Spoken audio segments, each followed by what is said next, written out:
Of ডেতে যখনই বাসায় থাকে তখনই হচ্ছে ফোন নিয়ে পড়ে থাকে। তো বেশ কিছুদিন আগে কি যেন একটা করেছিল, তো আমি ফোনের মধ্যে কিক মেরেছিলাম। ফোনটা একদম খাটের চিপা দিয়ে পড়ে গিয়েছিল।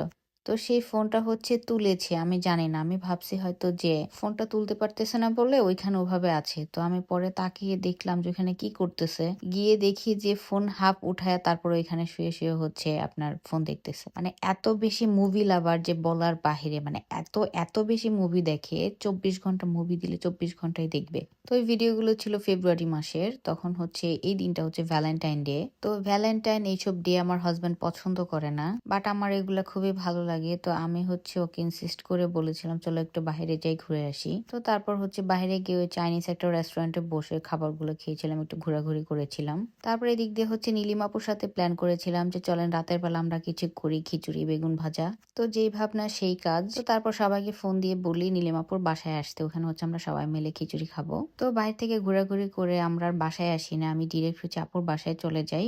আর ওইখানে দেখি আমেন আপু হচ্ছে আবার হালুয়া বানায় নিয়ে আসছে। পুরো ইউনিক একটা হালুয়া ছিল এটা। আমি নর্মালি হালুয়া এসব কিছু কখনো মুখেই দিই না, বাট এই হালুয়াটা অনেক বেশি মজা ছিল। তো আমি খেয়েছিলাম কিছু। তো তারপর খাওয়া দাওয়া গল্প করতে করতে হচ্ছে আমরা খিচুড়ি বসাই দিই, তার পাশ দিয়ে হচ্ছে বেগুন ভাজার জন্য প্রিপারেশন নেই।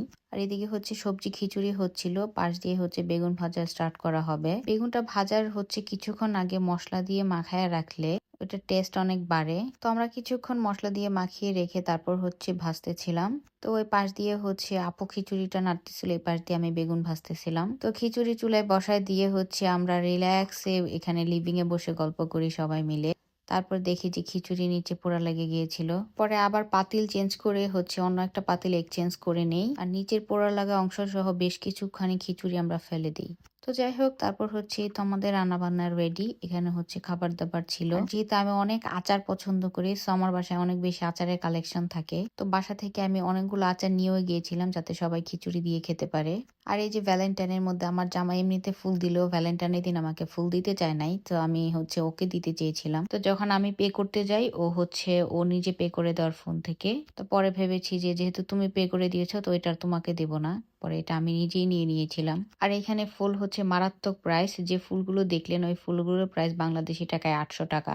এই জন্য ফুল কিনতে খুব মায়া লাগে, বাট ফুল আমার অনেক বেশি পছন্দ, তাই আমি কি করব কিনি। তো এটা হচ্ছে আবার নেক্সট আরেকটা দিন। এখানে হচ্ছে আমরা লীলা ইস্তানবুলে গিয়েছিলাম।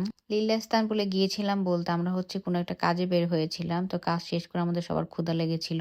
তো তখন আলী ভাইয়া বললো যে লীলা ইস্তানবুলে বসো সবাই, আমি আসতেছি। তো ভাইয়া যেহেতু কাজে ছিল, তো ভাইয়ার অফিস থেকে চলে আসেন, আমরা হচ্ছে এদিক দিয়ে ইস্তানবুলে চলে যাই। আমি যেহেতু মাত্র কয়েকদিন ধরে এসেছি, তো সব জায়গার খাবার কেমন হবে আমি জানি না। তো আমেন আপু যেহেতু অলমোস্ট অনেক বছর ধরে থাকে, 6-7 বছর ধরে থাকে, সো সে জানে কোন রেস্টুরেন্টের খাবার ভালো, কোনটার টেস্ট ভালো, কোনটার কোয়ালিটি ভালো। তো উনি হচ্ছে রেফার করে এখানে। তো তারপর আমরা আসি, এন্ড আসলে এটার খাবার অনেক মজা। আর সুইডেন আসার পর ফার্স্ট টাইম আমার হচ্ছে এই খাবারটার টেস্ট অনেক ভালো লেগেছে, যেহেতু এটা টার্কিশ একটা রেস্টুরেন্ট। তো এটার খাবার আমাদের বাংলাদেশের খাবারের সাথে অনেকটাই যায়, যার কারণে হচ্ছে খেয়ে মজা পেয়েছিলাম। তো এই খাবারটার বিল হচ্ছে বাংলাদেশি টাকায় 11-12 হাজার টাকা হবে। ভাইয়া হচ্ছে আমাদেরকে ট্রিট দিয়েছিল। তো আমি খুব মজা করে ওই দিন খেয়েছিলাম, কারণ এর আগে আমি অনেক রেস্টুরেন্টে খেয়েছি। এখানে আসার পরে কোনো রেস্টুরেন্টের খাবারই ভালো লাগে না, কারণ আমার টেস্ট বাটের সাথে যায় না। আর আয়ান যেহেতু পমেস পছন্দ করে, সো এটা নেওয়া হয়েছিল, বাট ও এটা খাই নাই। ওরও ওই খাবারটা মজা লেগেছিল। ওই খাবারের মধ্যে একটা পটেটোস এর আইটেম থাকে, ওই আইটেমটা অনেক বেশি মজা, যে